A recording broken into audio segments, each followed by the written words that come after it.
안녕하세요. 스포츠 분석 천교수입니다. 저희 채널을 방문해 주셔서 감사합니다. 이번 회차 천교수 가족방 적중 내역입니다. 적중하신 분들 모두 축하드리며 오늘의 경기 분석도 재밌게 시청하시고 유익한 정보 얻어가시기 바랍니다. 천교수 가족방 입장은 영상 하단 고정 댓글을 통해 입장 가능합니다. 그럼 오늘의 경기 분석 시작하겠습니다. 6월 9일 국가대표 A매치 6경기 분석 시작하겠습니다. 첫 번째로 스웨덴 대 세르비아 경기 알아보겠습니다. 스웨덴이 이제는 수비 상황에서 좋은 모습을 보여줄 가능성이 높지는 않다고 본다. 지난 경기에서도 덴마크와 점유는 비슷했지만 사실상 두들겨 맞는 분위기로 경기가 진행되었던 것이 사실이다. 특히 유로 예선에서도 8경기에서 12실점으로 좋다고 보기는 어려웠기 때문에 강한 공격력을 투사할 수 있는 세르비아를 상대로는 웅크리는 것이 도움이 되지 않을 가능성을 더 높게 보고 있다. 세르비아도 수비적인 문제가 없지는 않은 편이다. 특히 선수들의 키가 큰 대신에 민첩성이 두드러지는 유형이 아닌 점이 크다. 대신 중원 밀린코비치 사비치를 필두로 타디치나 미트로비치가 있는 공격진의 활약은 상당히 두드러지는 편이다. 일단 상대가 웅크리는 상황에서도 이를 두들겨서 잡아내는 기량이 상당히 좋다. 한 골 정도의 실점을 커버할 만한 전방 상황이라고 볼 여지도 크다. 일단 스웨덴의 수비가 2010년대 말쯤 가지고 있던 그 단단함을 가지고 있지 않다. 웅크리는 상황에서도 세르비아의 강한 공격력을 감당할 만한 퀄리티는 아니라고 본다. 대신 세르비아도 민첩성의 부재나 공격적인 전술로 인한 수비적인 약점이 없지는 않다. 이번 경기 세르비아 승을 추천합니다. 핸디 언어버 및 최종 조합은 고정 댓글 링크를 통해 가족방에서 확인해주세요. 두 번째로 슬로베니아 대 불가리아 경기 알아보겠습니다. 슬로베니아는 이제는 빈공팀이라는 딱지를 떼야 할 것으로 보인다. 세슈코도 유로 예선에서 아주 나쁘지는 않았고 지난 매치에서는 일리치치가 교체로 들어와서 결승골을 기록하는 등 한방이 있다는 점을 증명하기도 했다. 기본적으로 유로 예선에서도 수비력은 늘 높은 평가를 받아온 전력인 만큼 지난 매치에서 아르메니아의 5백을 돌파한 점은 상당히 긍정적으로 볼 수 있는 대목이다. 불가리아는 전반적으로 최근 A매치 성과는 괜찮은 모습을 선보이고 있다. 일단 불가리아가 잠그는 상황에서는 어느 정도 실점을 커버하는 모습이고 유로 예선 막판에는 헝가리와 세르비아와 비기는 모습도 보여준 바 있었다. 다만 불가리아가 여전히 공격적으로는 문제다.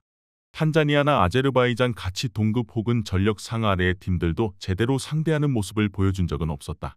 슬로베니아는 일단 세슈코와 더불어 일리치치도 활약하면서 공격과 수비의 밸런스가 상당히 괜찮아진 상황으로 판단하고 있다. 일단 상대가 잠그는 상황에서도 골 기록을 쌓았다는 점은 긍정적으로 볼 수 있다.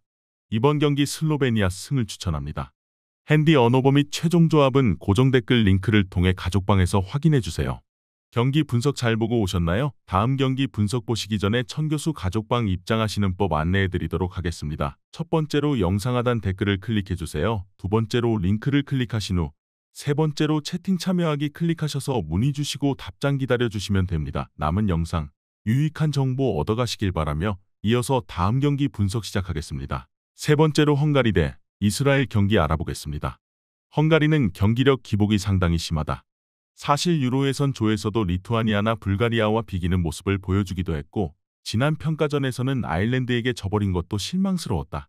물론 헝가리의 잠재력 자체는 상당히 좋은 편이다. 원정에서 잉글랜드를 4대0으로 갈아버린 적도 있고 독일까지 잡는 모습을 보여준 적도 있었다. 지난 경기에서 소속팀에서의 폼과 달리 소보슬라이는 6개의 빅찬스를 만드는 등 나쁘지 않은 활약을 했다는 평이다.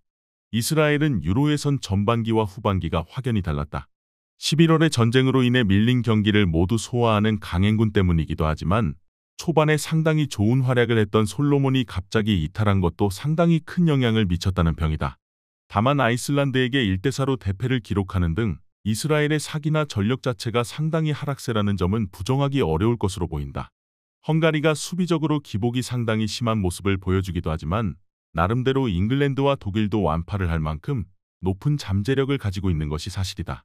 이스라엘이 유로 예선 플레이오프에서 아이슬란드에게 실망스러운 성적을 기록했다는 점도 좋게 보기는 어려울 것으로 보인다. 이번 경기 헝가리 승을 추천합니다. 핸디 언어버 및 최종 조합은 고정 댓글 링크를 통해 가족방에서 확인해주세요. 네 번째로 스위스 대 오스트리아 경기 알아보겠습니다. 스위스는 유로 예선에서는 4백을 주로 사용했지만 최근에는 3백으로 다시 회귀를 한 모습이다. 유로 예선에서 후반에 버티지를 못하고 실점이 나오는 경우가 많아서 일단 실점을 줄이려는 시도를 하고 있는 것으로 판단할 수 있다. 물론 이 상황에서 득점력이 꽤 줄어든 모습을 보여주고 있는데 에스토니아 상대로 4골을 기록했다지만 오스트리아의 강력한 압박을 상대하는 것은 까다로운 일이다. 오스트리아는 2대1로 난적인 세르비아를 격파했다. 상당히 승리를 잘 쌓아가고 있다. 일단 미드필더의 에너지 레벨이 상당히 높다는 점을 잘 이용하고 있는 모습이다.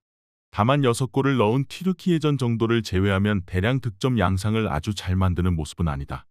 아르나우토비치나 그레고리치가 꾸준하게 활약하는 선수였다고 보기는 어려웠고 결국 미드필더진이 이를 메우는 양상이 많았다. 스위스는 일단 3백을 가동한 상황을 보여주고 있는 상태다. 기동성과 공수 전환이 좋다지만 넘버9의 활약이 좀 부족한 오스트리아 입장에서도 스위스의 중앙 블록은 꽤 까다로울 것으로 보고 있다. 물론 스위스도 오스트리아의 강한 압박이 꽤 부담스러운 것은 사실이기도 하다. 이번 경기 무승부를 추천합니다. 핸디 언어버 및 최종 조합은 고정 댓글 링크를 통해 가족방에서 확인해주세요. 경기 분석 잘 보고 오셨나요? 다음 경기 분석 보시기 전에 천교수 가족방 입장하시는 법 안내해드리도록 하겠습니다. 첫 번째로 영상 하단 댓글을 클릭해주세요. 두 번째로 링크를 클릭하신 후 세 번째로 채팅 참여하기 클릭하셔서 문의 주시고 답장 기다려주시면 됩니다. 남은 영상 유익한 정보 얻어가시길 바라며 이어서 다음 경기 분석 시작하겠습니다. 다섯 번째로 몰도바 대 키프로스 경기 알아보겠습니다. 몰도바는 유로 예선에서는 매우 돌풍을 몰고 다니는 팀이었다. 마지막 체코전을 승리했더라면 유로 본선에 직행할 수도 있었던 상태였다. 폴란드를 상대로도 1승 1무를 기록하는 모습을 보여주기도 했다. 다만 결국 수비에 비해서 다소 빈약했던 화력이 문제가 된 케이스다. 물론 케이멘제도 같은 약체를 상대로는 유럽 국가의 클래스를 보여주기는 했지만 유로 예선에서도 8경기에서 7골에 그치는 모습을 보여주기도 했다. 키프로스는 유로 예선에서 보여준 퍼포먼스는 답이 없었다는 평가다. 하지만 최근 평가전에서는 그 판단을 어느 정도 반전시키는 데 성공했다. 특히 3백을 꾸준하게 가져가면서 실점을 줄이는 것으로 응수하는 것이 효과가 크다. 리투아니아를 상대로는 1대0으로 승리를 기록하는 모습을 보여주기도 했다. 물론 득점력은 아직도 아쉽기는 하지만 몰도바를 상대로는 실점을 줄이는 것을 기대해볼 여지는 있다. 일단 몰도바가 결국에는 득점력에서의 문제로 인해서 유로 예선에서 탈락했다는 점을 이유로 들 수 있다. 물론 키프로스도 유로 예선에서 보여준 처참한 경기력에서 수비만큼은 어느 정도 3월 평가전에서 반전을 시키는데 성공했지만 몰도바가 중원에서 점차 주도권을 잡아갈 것으로 보인다. 이번 경기 몰도바 승을 추천합니다. 핸디 언어버 및 최종 조합은 고정 댓글 링크를 통해 가족방에서 확인해주세요.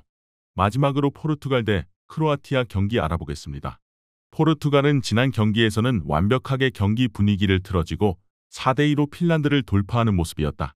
특히 윙어들의 활약을 바탕으로 컵백과 중거리로 상대의 골문을 타격하는 모습이었다.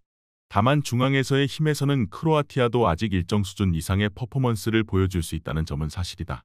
결국 포르투갈이 지난 핀란드와의 매치와는 다르게 공격의 숫자가 그렇게까지 압도적으로 우세한 상황을 만들기는 어렵다. 크로아티아도 일단 지난 매치에서 3대0으로 승리를 기록하는 모습이었다.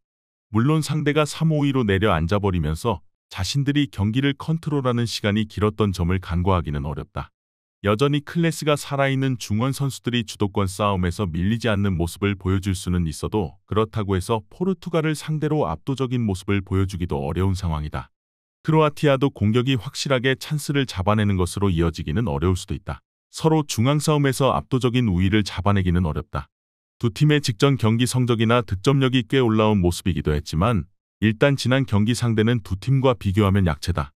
따라서 지난 경기들처럼 찬스를 압도적으로 많이 잡아가는 모습을 기대하기는 어렵다. 이번 경기 무승부를 추천합니다. 핸디 언어버 및 최종 조합은 고정 댓글 링크를 통해 가족방에서 확인해주세요.